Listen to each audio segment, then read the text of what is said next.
Thanks for that, Shane. It's great to be here. Listening to the comments and things over the sort of last day or so.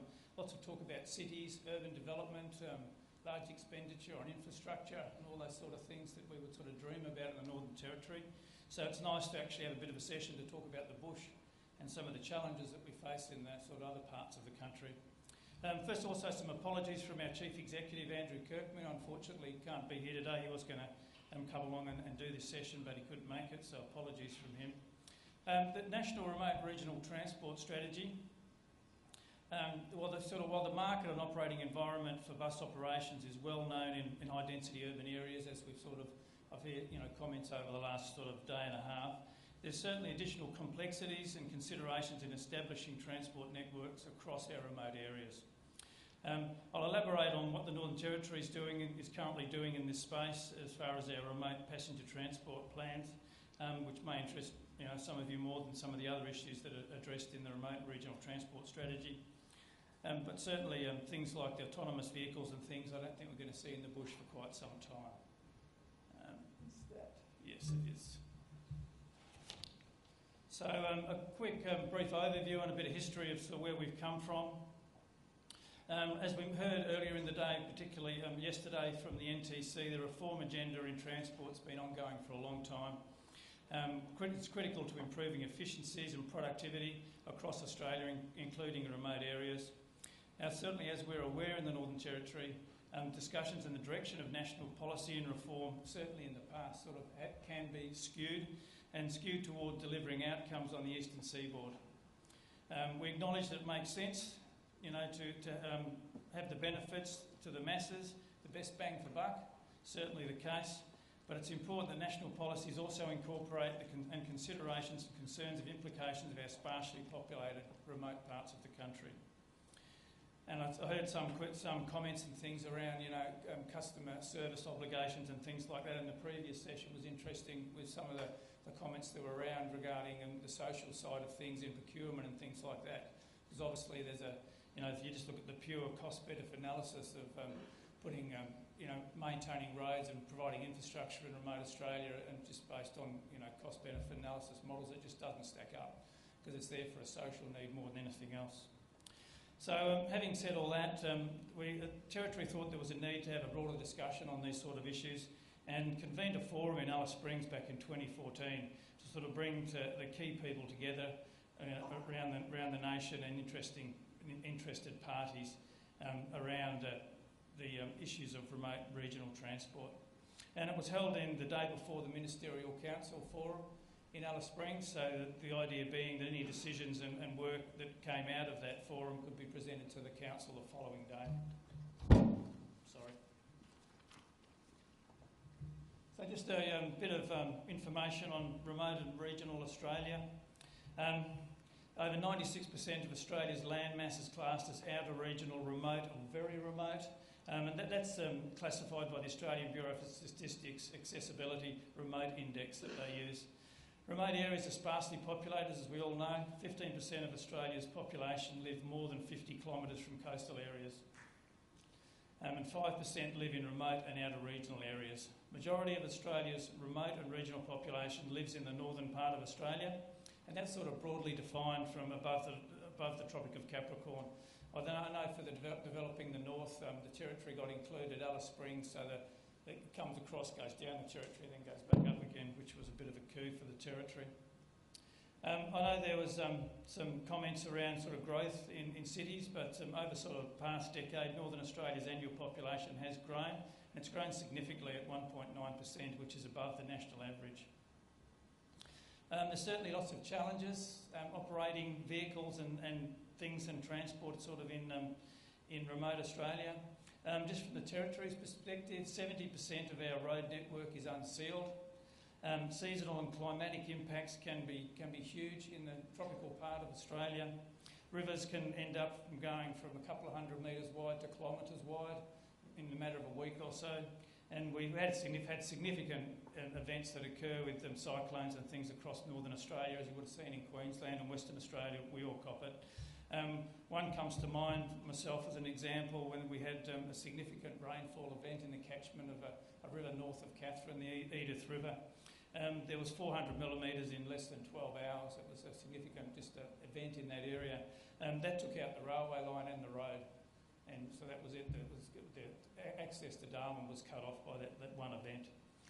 We often have a large parts of our unsealed road network and parts of our sealed road network that have weight restrictions applied to them annually, particularly in the top end. Access in some areas can only be by air or by barge. Coastal barge plays a significant role in transporting freight around the coastal areas of Arnhem Land.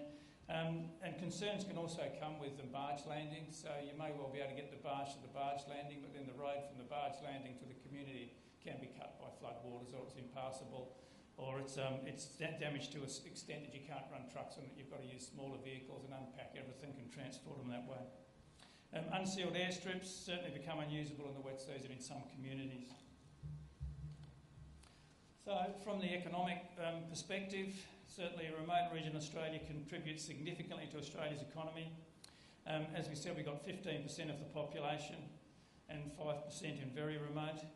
It has considerable resource, primary industry sector. Remote region Australia is responsible for 40% of Australia's GDP, so it's not bad at 15% of the population. It's fuelled by primary production, pastoral, agricultural, farming and mining obviously, and 60% of the nation's mining platform operates in remote Australia. Cost of operating equipment and vehicles certainly in remote Australia is significant compared to the operating on the sealed highway systems. There's examples that we've got with the companies that transport on the Tanami Road up to the Granite's Gold Mine and things like that. Those operators tell us that they can't fuel out there. They've got to run spec heavier duty tanks with thicker wall thicknesses. You have heavier duty suspensions. It all contributes to an increase in tear mass and reduces payload, so there's significant challenges there. Bus operations throughout the remote areas of the Northern Territory tend to be the four-wheel drive type buses, heavy duty, generally based on a truck base, modified vehicle rather than off-the-shelf type bus. And also they enjoy higher fuel prices out in the bush too, which can be a huge issue. Or they carry large quantities of fuel, which again adds to tear mass, particularly in the trucking environment.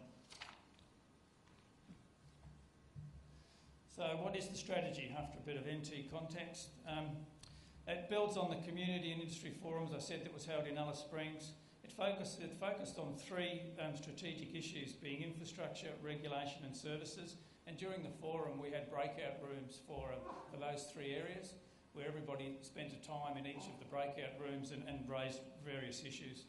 The strategy was approved by the Ministerial Council in November 15, and it's available on the Council's website, so it's freely available.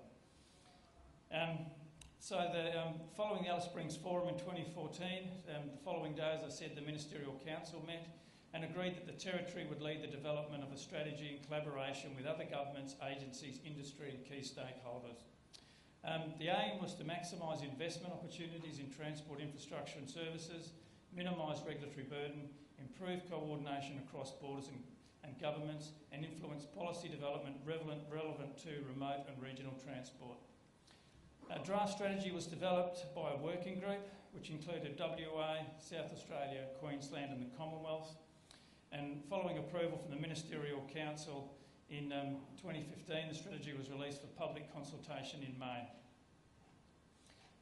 From the public consultation, we received a broad range of submissions from a range of industry bodies, and they broadly supported the strategy's intent and objectives.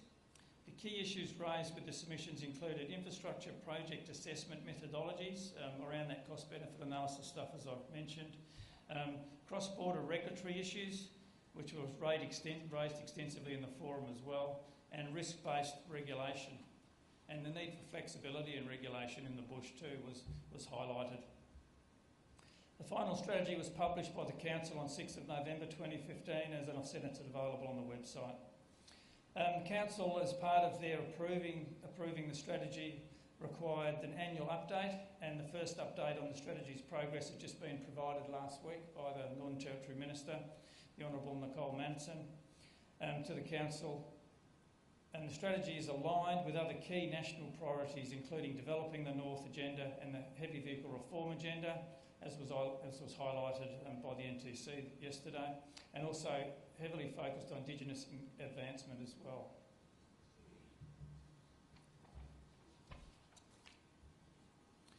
So out of the strategy, there was 11 key actions identified. I won't go into all of them, but the whole idea of the actions was to look at issues through the remote lens. Some of the key areas that are focused on amongst those actions, the opportunities for private sector investment and developer contributions was raised as an important issue. Funding and financing options of remote and regional infrastructure projects, establishing cross-border rural and remote arterial road networks. So out of the infrastructure world, those were sort of the key things were identified. Developing community passenger transport framework, which is probably of more interest to this group. Investigating remote aerodrome administrative management and service delivery. There was a lot of issues raised with the regulatory model around sort of aerodrome operations was sort of detrimental to their operation in the bush.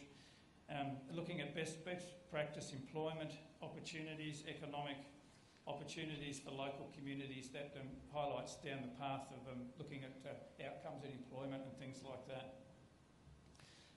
Developing a flexible risk-based solution to achieve consistency in access and operating conditions across Australia.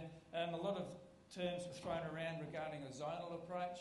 Conversations floated around at the forum in particular around we have often in the heavy vehicle space we have a change of access conditions because you've crossed a line on a map as opposed to the operating environment's changed.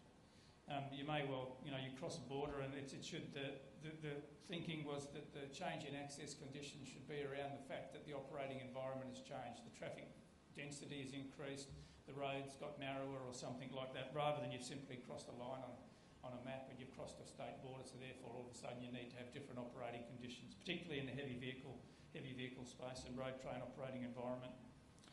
Risk-based approach to regulation and safety and security at remote regional airports.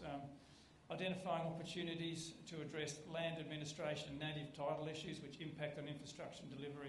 Particularly in the Territory we have issues with land rights and native title and wanting to undertake infrastructure developments in places like Arnhem Land. And also access conditions, roads, Central Arnhem Road through Arnhem Land, for example, is, from the government's perspective, is suitable for triple road trains. It's an unsealed road, but it's suitable for triple road trains. However, you do need an access permit from the landholders to access the Central Arnhem Road, and that from time to time they'll place specific conditions on there, limiting it to 1 or 2 trailers or something like that, just for reasons unknown. So working through issues like that sort of get in the way of productivity.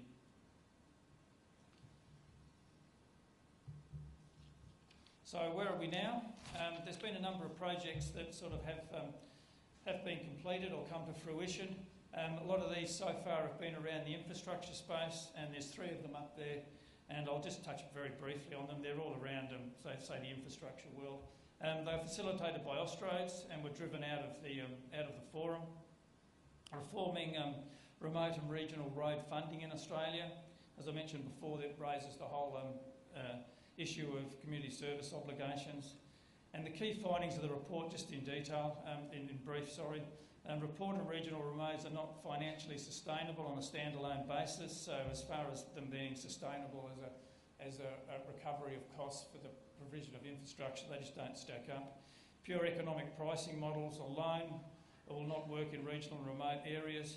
Typical road project evaluations, cost-benefit analysis are inadequate for assessing and prioritising regional remote road project funding. As I said, the CSO need to be considered in any assessment of regional road expenditure. And one of the things that were raised out of that report is a dedicated remote and regional funding pool would help to provide ongoing funding certainty to improve asset management practices and investment prioritisation. I know we heard some comments yesterday around money all coming in from fuel excise to the Commonwealth and just being pooled in amongst the general consolidated revenue. And the second one there is another Austroads project, identifying the risk indicator or developing a risk indicator for lifeline freight routes. Now this one looked at looking at the risk indicator designed to identify and support investment in lifeline freight routes, defining lifeline freight routes as roads that may not deliver high positive outcomes in traditional project assessments, based on traffic volumes and measures, which usually tick the box to say we're going to put an extra road in here or an extra freeway or motorway, so we'll reduce travel time, so therefore there's a huge benefit to the community and measurable savings that can be achieved. But they have high value to the community in regions they support, with increased access to healthcare, education, those sorts of things. So it's a tool, it's a risk indicator that can be used by government agencies and in those looking at assessing applications and the expenditure on the road network, so particularly by road managers. And they can look at whether the route is a lifeline by the means of providing additional supporting evidence to those routes, having greater justification for upgrading and funding, etc. Then assessments based on average traffic measures and cost-benefit ratio. So there's traditional measures, it's sort of something that can be plugged in and then to determine whether there's some extra externalities there that can be used. And the other one that isn't so relevant to our part of the world, but certainly high productivity vehicles are, it's for guiding private sector participation. I was looking at that last mile issue, but mainly from the heavy transport sector. I know last mile issue has been spoken about a lot over the last day or so regarding passenger movements, but certainly it's an issue in the trucking sector as well, where you can have an innovative high productivity combination, but you can't get to that last step. Not a concern we have in the Northern Territory. We have road train access to every industrial area in the Northern Territory, and entire road networks opened up to road trains. But certainly in other states there is that issue of getting that high productivity vehicles down that last mile. So what have we still got that's underway at the moment? There's a couple of important pieces of work which the Territory is currently working on. We're in the process of completing a national piece of work relating to remote aerodromes, which will be exploring better administrative management and service delivery approach, including the funding arrangements. As I said before, aerodromes can be a huge issue, particularly if they're unsealed in remote areas. So it's looking at how we can better manage aerodromes going forward, and that's heavily involved the Commonwealth in that one. And probably of more interest to this group is the development of a community transport framework for a remote bus program. And I'll go into a bit more detail on the community transport framework. This was a specific action that came out of the forum, and it's in the plan, in the strategy, sorry. It's a framework for remote community transport. Territory's leading development of the framework. The project is examining grassroots community-driven initiatives operating across remote and regional areas to identify potential approaches to addressing common issues and barriers to transport services and their provision. And as you'd all expect, there's no one-size-fits-all for delivering sort of model of passenger transport movements in remote areas of Australia. It'll vary between communities and certainly across states in the various areas of Australia. Community-based transport solutions, they must be tailored to the unique geographic, cultural, socio-demographic profile of each location.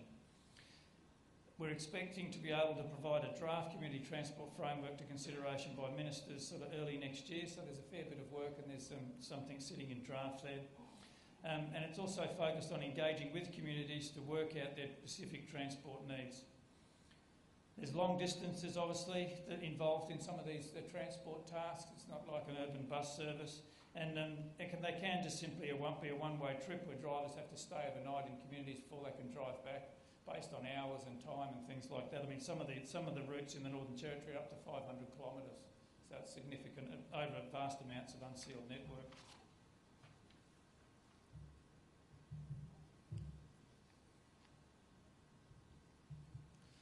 So just a bit on what the Territory's been doing over a period of time in remote passenger transport. This shows the existing bus routes that we've currently got operating in the remote areas of the Northern Territory over sort of very sparsely populated areas. Large centres in the top end, certainly, hang on, I picked the wrong thing with Google, I think. No, sorry. Certainly the bus services that we've got. We've operated a remote bus trial program for 5 years. The trial came about from a recommendation in the Northern Territory Integrated Regional Transport Strategy, which was released in 2011, to trial new regional bus passenger services. 2.7 million was provided for capital mainly and operational support for initial 2-year trial, which began in 2017. The The trial was extended with an allocation of an additional $1.2 million for operational support over a further 3 years, and it concluded at the end of 15-16. However, it's now sort of morphed into an ongoing bus program. It was successful in supporting a number of routes across the territory, and the main bold ones that are shown there, which are a bit hard to see, certainly are the ones that are currently supported. What it's resulted in with government stumping up the capital mainly to provide purchase buses for the operators is they've been able to expand the network, and there's a lot of routes out there, and a lot of the longer ones are now commercially viable and stand up on their own. Mind you, for fairly high sort of prices in fares to get to and from their communities. Certainly it was, certainly so we built on the success of the original trial. Government approved the growth and evolution of the program to a newly created remote passenger transport fund, which came out of the last budget, and it's an ongoing allocation of $800,000 to explore, mainly focused on exploring new routes. And we're currently got a project going to look at how we're going to allocate that expenditure and how we're going to deal with continually funding and providing support for the routes that we've got in place, and also exploring new routes. And now we're back to the slide I did before by mistake. This slide shows displays the existing routes and overlays the population densities. Shows the majority of communities are already pretty well covered and serviced by bus routes, and I said a lot of them now are commercial. Large centres in the top end certainly could be explored or particularly stand out there. These are the coastal communities, so they're pretty well serviced by barges for not for passenger but certainly for freight, and they could certainly be considered for new routes.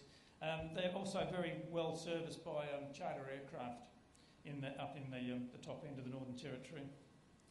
In addition to the physical expansion, there's also the potential to look at financial support generally, such as a change in the way we fund these routes, such as a kilometre subsidy rate or something more targeted to particular areas or routes, even if it's a lower fares. So alternative models are part of the brief to explore in the review of what we've got in place at the moment.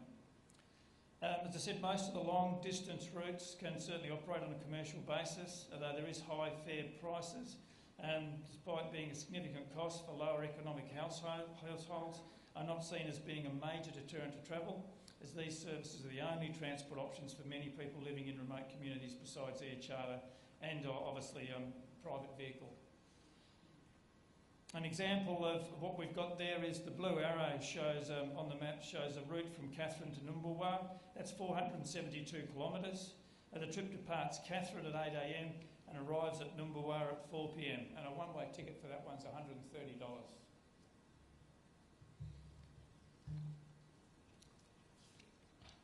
And just to finish off, the last thing that the other programs we're supporting, this was one that was recently rolled out this year, and it was initiative to provide a bus service on the Tiwi Islands. Again, the similar model was used where government provided support in purchasing the vehicles, and they're the three vehicles there that were painted up in traditional Aboriginal colours and styles from the sort of dot painting type stuff. It was 2 4-wheel drive vehicles and 1 2-wheel drive vehicle, and they're now currently operating on the Tiwi Islands. There's ongoing support and funding for this operation. There's $1 million initially to get things moving, and then there's ongoing funding to support the operation. It's been operated by the Tiwi Land Council and Tiwi Enterprises. They're a commercial enterprise formed by 8 Tiwi land groups for the purpose of developing economic opportunities and creating jobs for the Tiwi people. Tiwi Enterprise has gone into a partnership with Bodhi Bus, which is the operator that operates buses out of Katherine in the Northern Territory, and bus to utilise their experience and in remote bus operations to assist in the initial management of the services, including providing bus drivers and managers until local people can be trained and employed. The end result is they're looking at the local community running this operation totally themselves. And that's it from me, so thank you.